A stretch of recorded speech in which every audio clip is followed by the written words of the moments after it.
अस्सलाम वालेकुम क्लास। उम्मीद है कि आप लोग खैरियत से होंगे। जी, गॉड बी प्रेज हम लोगों ने स्टार्ट की हुई थी लेसन नंबर 13 और उसकी हम लोग ट्रांसलेशन कर रहे थे। आज हमने फर्दर ट्रांसलेशन करनी है फ्रॉम मौलवी अब्दुल वास। यहाँ से मौलवी अब्दुल वास catch in the will of life. बेटा विल का मतलब होता है गर्दाब, ठीक है, या मसाइल या भवन। सो मौलवी Abdul was caught in the wheel of life. मौलवी अबूल जिंदगी के गर्दाब में फंस गया था। Time had not been kind to him. वक्त इस पर मेहरबान ना रहा था। The hair around his temples had become silvery white. बेटा टेम्पल्स का मतलब होता है कनपटियां, ठीक है। The hair around his temples had been silvery white, और इसके कनपटियों के गिर्द चांदी उतर आई थी, यानी इसकी कनपटियों के गिर्द जो है उसके बाल सफेद हो चुके थे, जिसका मतलब ये है कि वो बुढ़ापे की उम्र में जा रहा था। The grip of his teeth on his gums. Sorry, grip का मतलब होता है ग्रिफ्ट एंड गम्स का मतलब होता है मसूड़े। The grip of his teeth on his gum had for long been loose. जी, अरसे से दांतों पर मसूड़ों की जो गिरफ्त थी वो भी ढीली पड़ गई थी। बेटा सफेद हो जाते हैं जब बाल या दांत गिरना शुरू हो जाते हैं, या जो मसूड़ों के की जो गिरफ्त होती है जब वो ढीली पड़ने लग जाती है, इसका मतलब ये होता है कि एक बंदा जो है वो उम्र रसीदा हो रहा है, वो बुढ़ापे की उम्र में जा रहा है। But his wife remained resonant. लेकिन रिसोनेंट का मतलब होता है बेटा, रिजोनेंट का मतलब होता है पाटदार या गूंजदार। But his voice remained resonant, लेकिन उनकी आवाज अब भी गूंजदार थी। However sometimes that too quailed. लेकिन अब बाज औकात ऐसा होता था कि इस पर लर्जा तारी हो जाता था, यानी कांपना शुरू हो जाती थी। क्विल्ड का मतलब होता है लर्जा तारी हो जाना, लर्जना या कांपना, ठीक है। सो अब बाज औकात उस पर लर्जा तारी हो जाता था। Chaudhary Fatehdad was the only one who knew the reason. Chaudhary Fatehdad वो वाहिद शख्स थे जो इसकी वजह जानते थे। मौलवी Abul had once opened his heart to him about a suitable match for Mehrun. एक दफा मौलवी अबूल ने मेहरन के मुनासिब रिश्ते के लिए इनसे अपने दिल की बात की थी।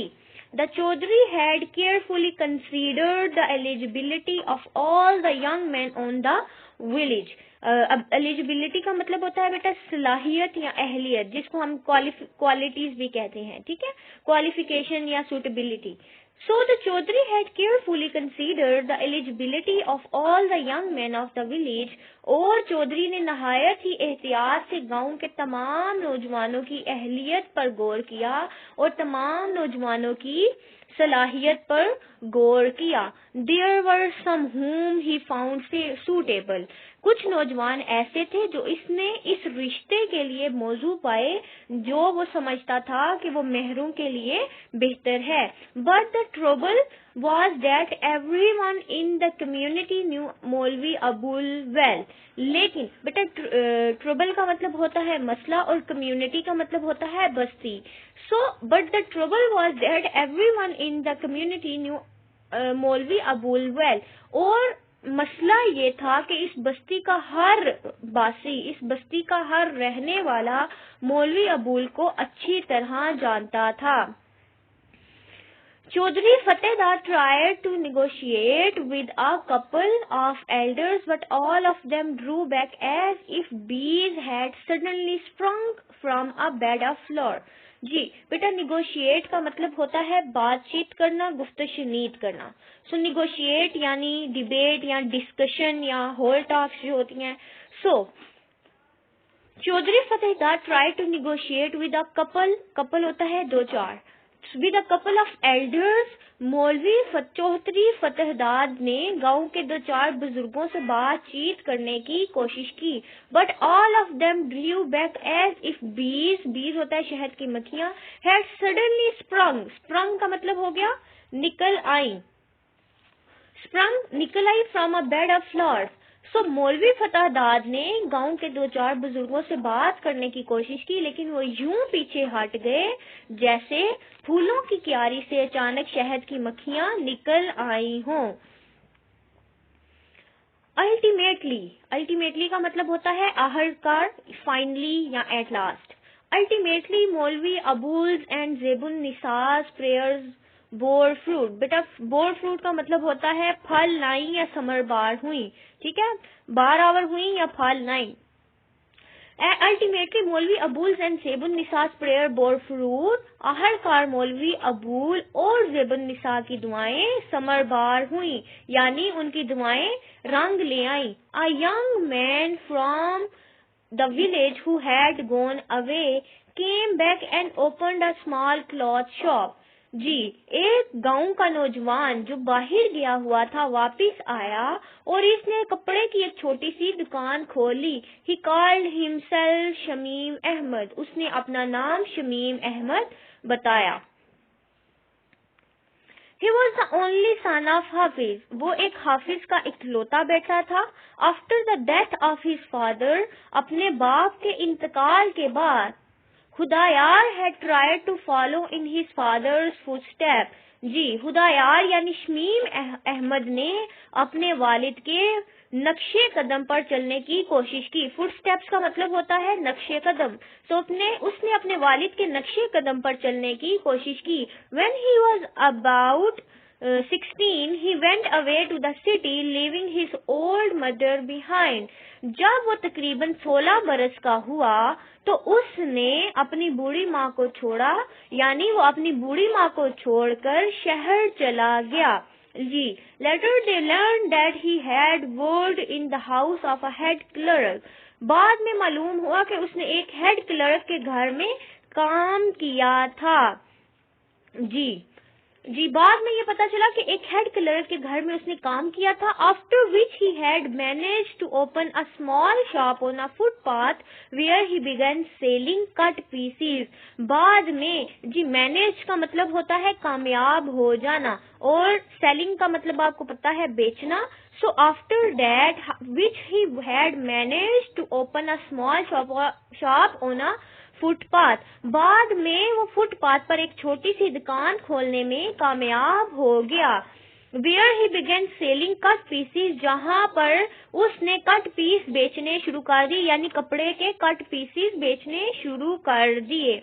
After saving some money and gaining experience in the business, बेटा gaining का मतलब हासिल करना और experience का मतलब तजुर्बा। After saving some money, कुछ रकम बचाने and gaining the experience in the business, और कारोबार में तजुर्बा हासिल करने के बाद he returned to the village, वो गांव वापिस आ गया। He then begged मौलवी Abul to inaugurate and bless his shop by becoming his first customer। जी, इनैगुरेट का मतलब आपको पता है, मैं दोबारा से इनैगुरेट का मतलब आपको बता देती हूँ। इनैगुरेट का मतलब होता है इफ्तिताह करना, आगाज करना, यानी स्टार्ट और लॉन्च या begin. So he then begged मौलवी Abul to inaugurate and bless का मतलब है बरकत लाना, to his shop by becoming his first customer, पहला गाहक। फिर इसने मौलवी अबूल से अपनी दुकान का इफ्तिताह करने और हैरो बरकत के लिए पहला गाहक बनने की इल्तिजा की, यानी उसने मौलवी अबूल से रिक्वेस्ट की कि वो उसकी शॉप में, उसकी दुकान में आए, आकर इफ्तिताह करें और हैरो बरकत के लिए उसका पहला कस्टमर बन जाए। That day, in order not to disappoint his erstwhile disciple and his aged mother। Ji, disappoint का मतलब होता है मायूस करना, erstwhile का मतलब होता है पिछला या पुराना, एंड डिसिपल का मतलब होता है शागिर्द, जिसको लर्नर या प्यूपिल कहते हैं, ठीक है। So the day, in order not to disappoint his erstwhile disciple and his aged mother, इस रोज इसने अपने साबिका शागिर्द, यानी जो पहले शागिर्द रह चुका था, इसने अपने साबिका शागिर्द और इसकी बूढ़ी माँ का दिल रखने के लिए मौलवी अबूल टुक अ मोमेंटस डिसीजन। मोमेंटस का मतलब होता है बेटा बहुत ही अहम और बहुत ही बड़ा, जिसने हम सीरियस और इम्पोर्टेंट कहते हैं। ठीक है, मौलवी अबूल टुक अ मोमेंटस डिसीजन, मौलवी अबूल ने एक बहुत ही बड़ा फैसला किया। He went to his wife and said, Shamim Ahmed wants me to inaugurate his shop by becoming his first customer. वो अपनी बीवी के पास गया और कहा, शमीम अहमद चाहता है कि मैं इसका पहला गाहक बनकर इसकी दुकान का इफ्तिताह करूं। If you agree, let us buy a piece of cloth for maroon suit. अगर आप इत्तेफाक करें, अगर आप रजामंद हों, तो हम मेहरन के सूट के लिए कपड़ा खरीद लेते हैं। In any case we will need it for her. बहरहाल हमें इसके जहेज के लिए इसकी जरूरत पड़ेगी। In any case we will need it for her dowry. बेटा डॉरी का मतलब होता है जहेज। बहरहाल हमें इसकी जहेज के लिए कपड़ा खरीदने की तो जरूरत पड़ेगी। My purchase in the presence of the entire village may impress them. Okay, purchase का मतलब होता है खरीदारी। ओके, प्रेजेंस हो गया मौजूदगी, और एंटायर का मतलब होता है पूरे का पूरा। So my purchase in the presence of the entire village may impress them. पूरे गांव की मौजूदगी में मेरी खरीदारी उनको मुतासिर कर सकती है। मे अल्लाह ब्लेस यू, अल्लाह तुम्हारा भला करे। शी ब्लर्ट आउट, वो एकदम बोल पड़ा। ब्लर्ट आउट का मतलब होता है एकदम बोल पड़ना, जिसको हम क्राई आउट या अटर सडनली कहते हैं। She blurted out and immediately took out the key which hung in a thread around her neck. जी, वो अल्लाह तुम्हारा भला करे, वो एकदम से बोल पड़ी या बेधड़क बोल पड़ी और फौरन से बोल पड़ी और फौरन अपनी गर्दन के गिर्द धागे से लटकी हुई चाबी निकाल ली। She took out the key which hung in a thread around her neck, जो उसकी गर्दन के इर्द गिर्द धागे से लटकी हुई चाबी थी, उसने फौरन से निकाल ली। She opened the trunk, उसने क्या किया, उसने ट्रंक खोला। And took out the tin box, और टीन का डब्बा जो है वो बाहर निकाला। And placed it before her husband, और उसको अपने हावन के सामने रख दिया। As she opened it her eyes suddenly become bright and unshed tears. जी, अनशेड होता है बगैर बहे, बगैर गिरे अश्क। जी, एज शी ओपनड इट, जो ही इसने इसको खोला, her eyes suddenly become bright, तो उसकी आंखें अचानक ही चमक उठी। And bright with unshed tears, बिन बहे आंसुओं से, लबरेज। जी, जो ही उसने उसको खोला, यानी जो ही उसने टीन के डब्बे को खोला, तो उसकी आंखें जो हैं अचानक ही बिन बहे आंसुओं से लबरेज हो गई और चमक उठी। Just then Mehrun walked in, and उसी वक्त, बिल्कुल उसी वक्त जो है वो मेहरून कमरे में दाखिल हो गई। जी, देन शी टर्न्ड बैक, और फिर वापस चली गई। Then she turned back with a smile, और फिर वो मुस्कुराहट के साथ वापस चली गई। Almost as if she was thinking, करीबन ऐसे ही जैसे सोच रही हो। I know the secret of Abba's readiness to inaugurate Shamim Ahmed shops. जी, रेडनेस का मतलब होता है तैयारी, सीक्रेट मैंने राज, आई नो। जी, फिर वो मुस्कुराहट के साथ वापस चली गई, जैसे कि वो सोच रही हो कि मैं शमीम अहमद की दुकान के इफ्तिताह के सिलसिले में अब्बा की तैयारी का राज जानती हूँ। मौलवी अबूज काउंटेड हिज सेविंग्स। जी, मौलवी अबूज ने अपनी जमा की हुई रकम को गिनना या बचत की हुई रकम को गिनना शुरू किया। There were 43 rupees, वो 43 रुपए थे। जी, वो 43 रुपए थे। He put the money in his pocket, उसने रकम अपनी जेब में डाली। Stood up slowly, और धीरे से और आराम से खड़ा हो गया। And said, और कहा, if somehow Mehru can be married, अगर किसी तरह मेहरून की शादी हो जाए। All my worries will disappear. Disappear का मतलब होता है खत्म हो जाएंगी या दम तोड़ जाएंगी, और वरीज का मतलब होता है परेशान। If somehow Mehru can be married, और किसी तरह अगर मेहरन की शादी हो जाए तो मेरी तमाम, ऑल माई वरीज, मेरी तमाम परेशानियां विल डिसअपियर, खत्म हो जाएंगी। I will feel light as a feather at least for some years to come. जी, I will feel as light as a feather at least for some years to come। जी, कम से कम आने वाले चंद सालों के लिए मैं फूल की तरह या मैं पर की तरह हल्का फुल्का महसूस करूंगा। When मौलवी Abul reached Shamim Ahmed new shop, जब मौलवी अबुल शमीम अहमद की नई दुकान पर पहुंचा, he found a crowd assembled there to watch the proceeding। Ji, crowd हजूम, assembled का मतलब होता है जमा था, ठीक है। assembled crowd का मतलब भीड़ हो गई, हजूम हो गया या इज्तिमा हो गया, और assembled का मतलब जमा था, एंड proceeding का मतलब होता है कार्रवाई, जिसको हम प्रोसेस या एक्टिविटी या प्रोसीजर कहते हैं।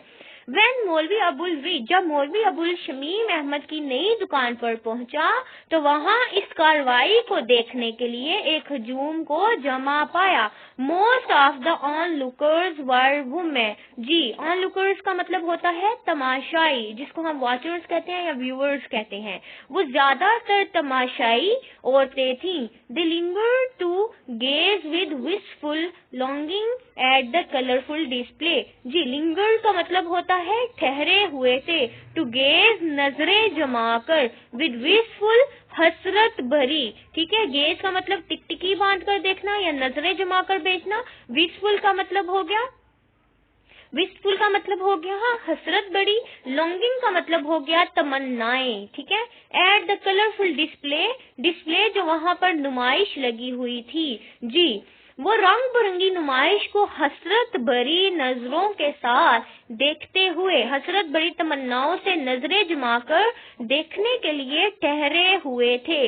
मौलवी Abul inaugurated the shop by first reciting verses from the Holy Quran in his powerful voice। सबसे पहले, जी वर्सेस हो गई आयात और रिसाइटिंग हो गया तिलावत करना। सबसे पहले मौलवी अबुल ने अपनी तवाना आवाज के साथ, अपनी कड़कदार आवाज के साथ कुरान पाक की कुछ आयात की तिलावत से दुकान का इफ्तिताह किया। जी, then he selected a piece of pink cloth with beautiful flowers nestling aimed yellow dots। Ji, pink का हो गया गुलाबी, सिलेक्टेड मुंतहिब करना, नेस्लिंग का मतलब हो गया आशियाने में लेना, एमिड्स का मतलब हो गया के दरमियान, और येलो डॉट्स नुतके यानी पीले रंग के जो नुतके थे। फिर इसने एक गुलाबी रंग का कपड़ा मुंतहिब किया, एक गुलाबी रंग के कपड़े का इंतखाब किया जिसमें पीले नुक्तों के दरमियान, ठीक है, नुक्ते थे जिसमें पीले नुक्तों के दरमियान खूबसूरत फूलों ने आशियाना बना रखा था, खूबसूरत फूलों ने घर बना रखा था। I will need a piece from this from a young lady's suit, he said loudly। मौलवी अबुल ने बुलंद आवाज से कहा, मुझे इसमें से एक नौजवान लड़की के सूट के लिए कपड़ा दरकार है। Overjoyed, Shamim Ahmad pick up his yardstick uttered। जी, फिर शमीम अहमद ने खुशी से फूले न समाते हुए यानी नहायत खुश होकर शमीम अहमद ने गाज उठाया एंड अटर और पढ़ी इन द नेम ऑफ अल्लाह, बिस्मिल्लाह। जी, उसने फिर नहायत ही खुशी के साथ गाज उठाया और आहिस्ता से बिस्मिल्लाह पढ़ी। Measured 7 yards or measured 7 yards, pick up the large pair of scissors and cut the cloth। जी, उसने बिस्मिल्लाह पढ़ी और 7 गज कपड़ा नापा और बड़ी कैंची पकड़ी और कपड़ा काट दिया। जी, He then folded it neatly and placed it before मौलवी अबुल with respect। फिर उसने इसको नहायत ही नफासत के साथ तय किया और नहायत ही अदब से मौलवी अबुल के सामने रख दिया। He almost seemed to be offering it as a gift।